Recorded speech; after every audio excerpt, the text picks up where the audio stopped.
L'invité politique de LCI Matin, Julien Arnaud, vous recevez l'un des deux écologistes du gouvernement, Pascal Canfin, le ministre délégué au développement. Effectivement, Pascal Canfin sur LCI, bonjour, merci d'être là. Vous étiez avec François Bonjour. Hollande, vous, ce week-end au Mali.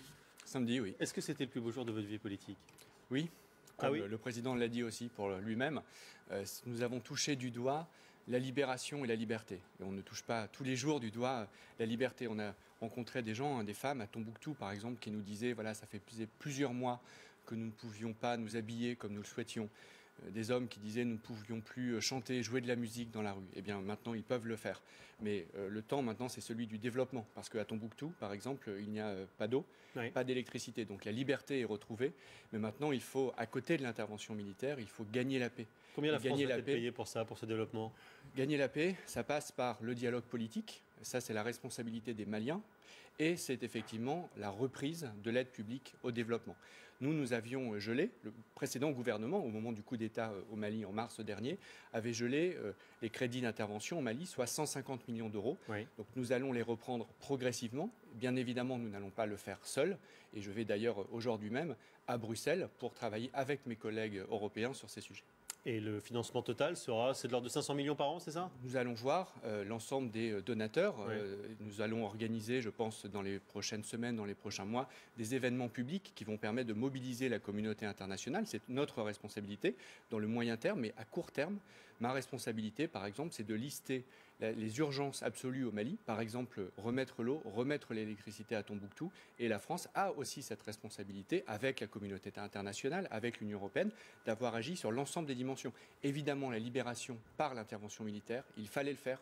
Sinon, le Mali, aujourd'hui, serait possédé en quelque sorte, serait prisonnier d'un groupe de terroristes. Nous avons bien fait de le faire, c'était indispensable. Maintenant, il faut gagner la paix. Mais pour maintenir la paix, justement, et gagner la paix, il faut que les soldats français restent longtemps, le temps que les Africains aient les moyens de maintenir la paix là-bas. C'est en cours. C'est-à-dire que les soldats africains dont on nous avait dit qu'il faudrait des mois pour qu'ils arrivent sont en train d'arriver. Mais ils ne sont pas encore assez nombreux. Il faut que d'autres soldats européens arrivent. Ce sera le cas à la mi-février pour les encadrer. Non, ce qui arrive mi-février au niveau européen, c'est des formateurs. Oui. Les soldats africains arrivent. Les formateurs, ce sont ceux, en fait, qui sont les vrais combattants. Les soldats africains arrivent, oui. Ils vont occuper l'ensemble du sud avec l'armée malienne pour pouvoir continuer la sécurisation. Ensuite, nous finissons notre responsabilité, c'est-à-dire assurer l'intégrité du territoire malien. Combien de temps? Nous sommes aujourd'hui dans le nord, je ne sais pas, ça dépendra de la situation sur le terrain, mais Ça comme l'a dit le président de la République à Bamako, nous n'avons pas vocation à rester durablement au Mali. Oui, mais c'est-à-dire à peu près combien de temps? On peut penser qu'à la fin de l'année... Nous sommes dans une opération militaire, qui peut le prédire? Là, on est sur les principes. Les principes, c'est qu'il fallait stopper la descente au sud des terroristes, c'est fait. Il fallait regagner l'intégrité du territoire malien, c'est en cours d'être fait.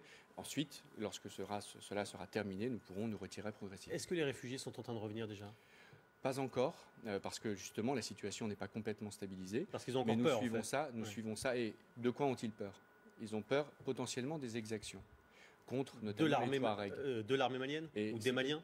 De certains Maliens, de certaines partie, l'armée malienne, contre les Touaregs. Et c'est pour ça que nous suivons ça de très très près. C'est un message que nous faisons passer en permanence et que le président du Mali, M. Traoré, a repris également dans son discours à Bamako. C'est pour ça que j'évoquais les deux éléments pour gagner la paix. C'est la question du développement.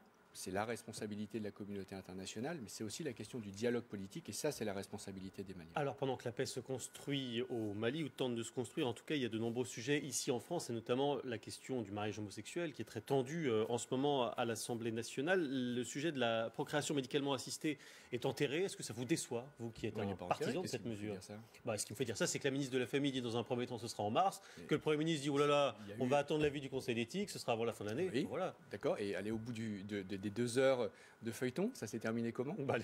Rappelez-moi. Ça s'est terminé par faites une déclaration officielle disant qu'il y aurait la saisine de la commission sur l'éthique et ensuite il y aurait la PMA dans une loi sur la famille avant la fin de l'année. Quelle que soit la décision du Conseil de l'éthique. Si vous appelez ça un enterrement, oui. Non, une loi avant la fin de l'année, ça n'est pas un enterrement. Oui. Mais alors, si le Conseil d'éthique dit, moi je pense que c'est pas un avis indicatif, comme l'a rappelé le Premier ministre. Non, c'est un avis indicatif. Ça nous éclairera, ça éclairera les autorités politiques. Oui, mais puisque vous nous dites qu'il y aura la PMA de toute façon dans la loi. Je reprends les propos du Premier ministre. Ouais, c'est pas aussi clair que ça. Hein. Si. Ah bon? Donc le Conseil d'éthique ne sert à rien. Non, ça ne sert pas à rien. Ça ne sert à nous éclairer. Ah bon, oui, d'accord. Mais enfin, on peut éteindre la lumière juste après. Écoutez, on verra leur avis, peut-être il sera positif d'ailleurs. C'est intéressant d'avoir un avis. La PMA, c'est un vrai sujet de société. Nous, écologistes, nous y sommes favorables.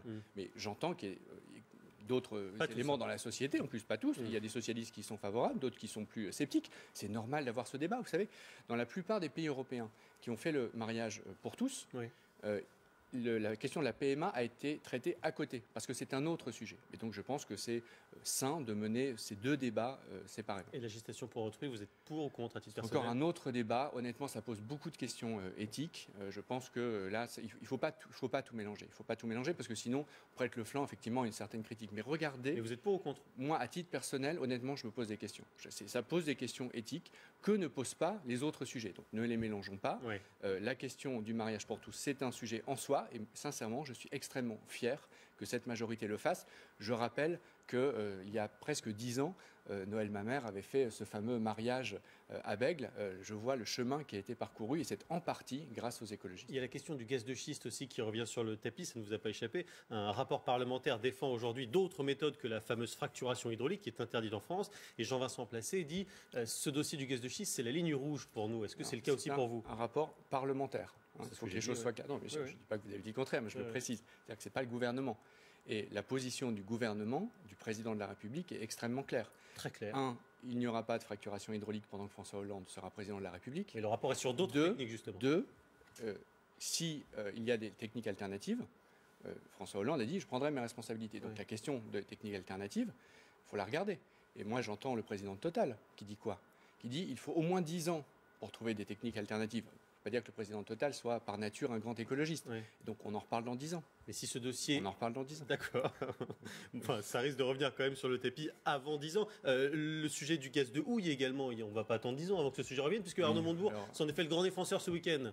Écoutez, oui, je dois avouer qu'en tant que ch'ti, en tant que nordiste venant près du bassin minier, j'étais surpris de voir que le grisou revenait à la mode. Moi, je pense qu'il faut qu'on se concentre sur les industries du 21e siècle et pas sur les industries du 19e. Donc il a eu tort, Arnaud Montebourg. Moi, je ne suis pas sur sa position. D'accord. Puisque vous parlez de l'industrie du 21e siècle, est-ce que défendre Petroplus, est-ce que défendre l'industrie automobile, c'est dans cette ère du temps du 21e siècle, ou bien est-ce qu'il ne faut pas finalement dire aux salariés, même si c'est difficile à entendre, aujourd'hui, on privilégie la transition énergétique? Deux choses. Il faut distinguer la question humaine, la question sociale des salariés de Petroplus, de Renault, de PSA, et la question de la vision stratégique à moyen terme. Par exemple, l'automobile. Il y a des surcapacités dans toute l'Europe. Oui. Donc, il faut regarder cette question. Ça ne sert à rien de se cacher derrière son petit doigt en disant on va relancer la production automobile, on va relancer la production automobile. La question se pose en France, elle se pose en Allemagne, elle se pose en Italie, elle se pose aux Pays-Bas, partout. Ayons une vision stratégique pour construire l'industrie du 21e siècle. Et c'est là où l'écologie a un rôle très important à jouer. Pascal Canfin sur LCI, merci beaucoup. Merci. Merci à